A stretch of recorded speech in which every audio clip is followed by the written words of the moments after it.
Hey guys, so you've seen just a couple, right? One or two. Of Momentum 397TH installs that he's done. So we thought we'd do something a little bit different. I hope you guys enjoy.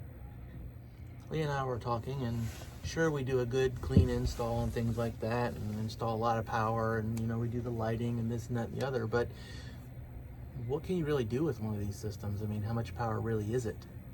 So let's just look. All right, so we have inverter number 1, which is red on leg 1, inverter number 2, which is blue on leg 2, solar red, which is the front panels, solar blue, which is the rear panels, and we have a 712 right here, and it displays up here.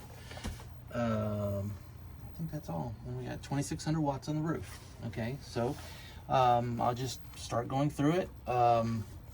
Red inverter leg 1, which is this one here. So I'll click on it, and we are off of shore power right now. So this one is, see, 0 shore power coming in. It's generating 1.72 amps of AC power at 120 volts. It's drawing 11.4 amps, and the system voltage at the Multiplus is 13.98. So remember this number. We're drawing 11 amps on leg 1. Let's go to leg 2. We'll go to the same screen, and we are barely making anything, half an amp. It's drawing almost nothing. System voltage 14.14. Go up here, the battery monitor. So right now there is 46 amps being pushed back. 46 amps being pushed back into the batteries. So, and they are almost completely full.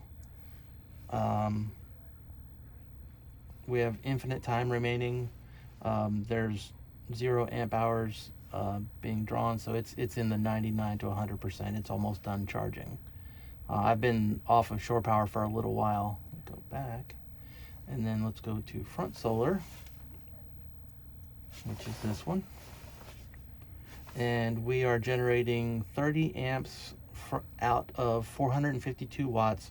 It's generating 400 watts of solar is generating, well, it's both inverters switched over to absorption, actually right where we were talking. That means the batteries are almost completely full, so it backed off. We need a heavy appliance to run.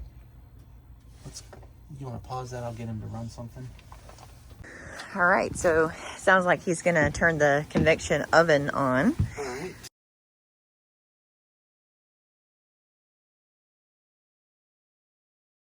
Okay, so let's go to inverter. I don't know which leg he's going to be on.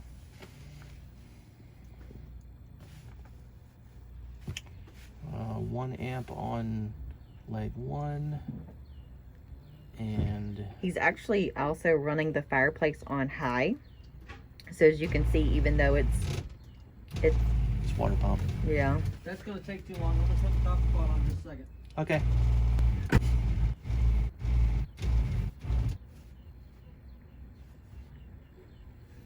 And yes, coffee pots do run a lot, don't they? There we go. We just went up 6. Almost missed it. Okay, so there's the coffee pot being turned on. All right, so it's running 7 amps. All right. Oh wait, I think it was this one. Yeah. So it takes 68 amps to generate 7.5 amps of AC power. So this is DC. That's the AC side. So 74. So it's bouncing a little bit. The numbers don't stay super still, but the cool thing is even though that coffee pot is generating 60 amps, we're only drawing 12 amps off of the back. 12 amps on 15, 17. So it's fluctuating. But the cool thing is there is a private network. The 712 has a private network that is connecting to both of the MPPTs. And what this means is that when this right here, this little network, VE Smart Networking, it is putting out the battery voltage and battery current to the other devices connected on the network, which is the front and rear solar. So they both know that, hey, we're drawing lots of power, so give me everything that you can give me. So it's generating 32 amps for the RV.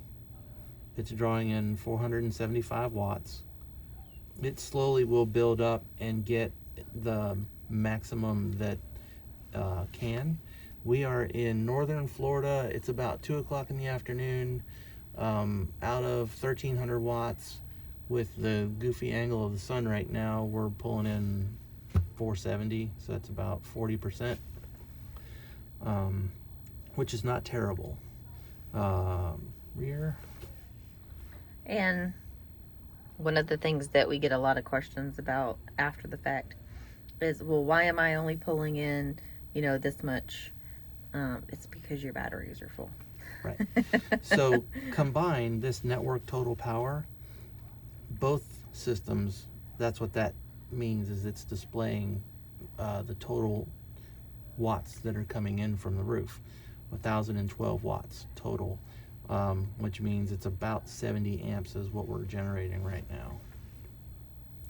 So let's go back up here. So this draw on the battery should be dropping, but it's not. It's getting more. I think the fireplace just kicked back on. So we're drawing 33 off of here.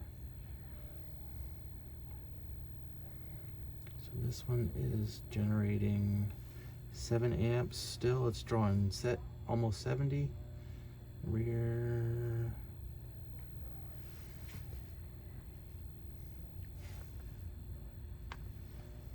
This one's still not drawing very much. So They must both, are they both on the same inverter? they must be. Or same leg, I mean. Same leg, yeah. Yeah. Yeah, so let's go back here and watch this.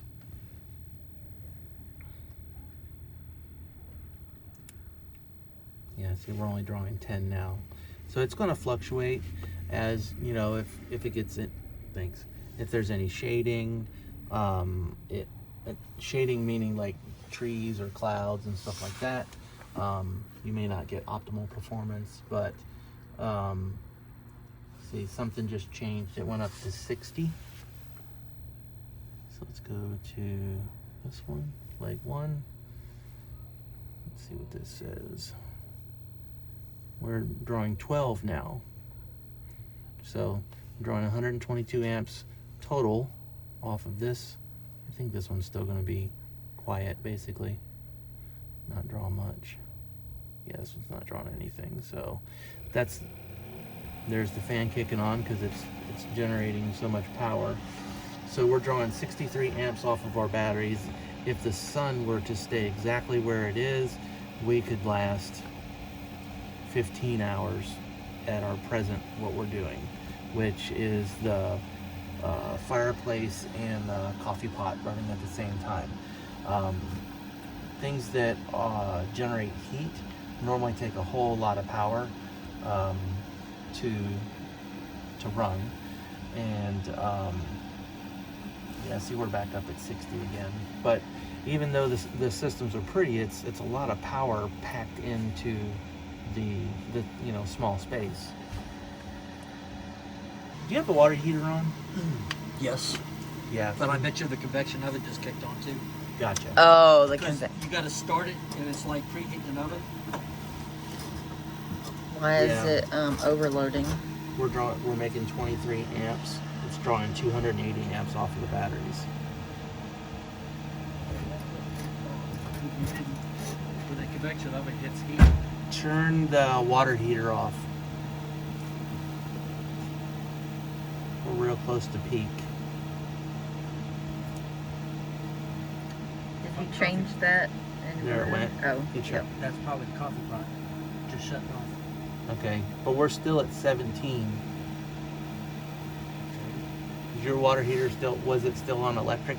Yes, it is. Okay, yeah, that's probably what it is. The fireplace? That and the fireplace Yeah. and the coffee pot. So I had too much running at once. Yep.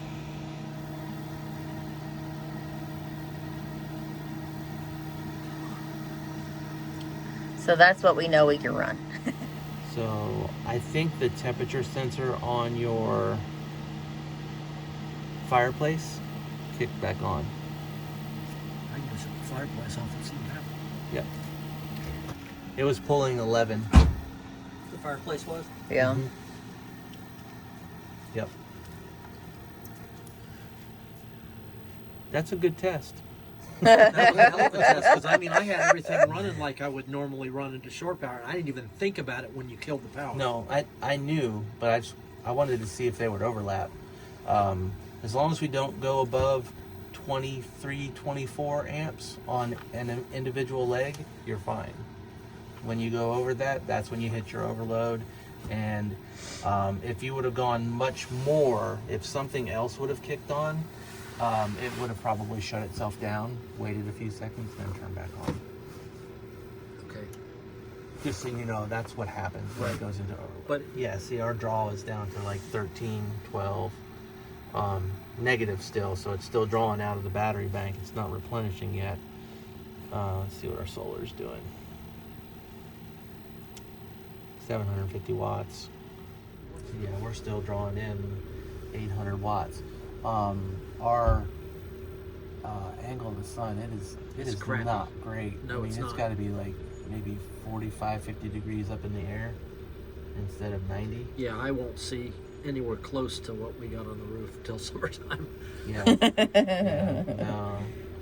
I mean, if you were parked at a very steep angle, you'd have a better chance, but not until That's then. not a good thing either. Honey, don't roll over in the bed. We'll fall over. See, remember that point when you said we're going to be collecting more solar than that's right now. Yep. So as long as this is not a negative number, you're at a surplus. It's putting a teeny bit back into the batteries. Gotcha. So now that it's done drawing all the power, the system knows, the MPPT is talking to the 712, it knows that, hey, I still need as much as you can give me because I'm not at 100%. Yes, now we're back up to negative again. Yep. And there's all kinds of shit going on. I mean, not the big things, but there's still things that are on in there. The lights are on. Yep. Some lights are on. Mm-hmm. But that's kind of a quick power tutorial on, how it's all going to work, and the performance of it is the main thing. Yes, it's pretty, but it performs. So if you get near overload, you stay there too long, either this will shut itself down, or this, which is a 300 amp auto resetting circuit breaker, that will shut off the power coming to the inverter, and then it'll reset, and then you can keep going. Because at our max, we were drawing 280, almost 290 amps from the battery bank running through all of this to get here. So it was close. So this can surge, and this will allow it to surge too. This can surge up to 6,000 watts, but only for just a few seconds, like maybe 10 seconds or something like that. I think that this would probably shut off before 10 seconds if you're pulling that much power through it. That's like 560 amps roughly. So it would only handle that many amps for a few seconds.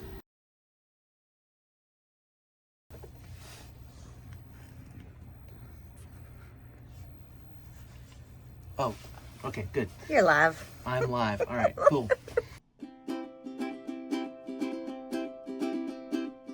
We are the dry campers, Leanna and Mike. We make you feel pampered if solar power you'd like. We'll install lithium and panels up on top.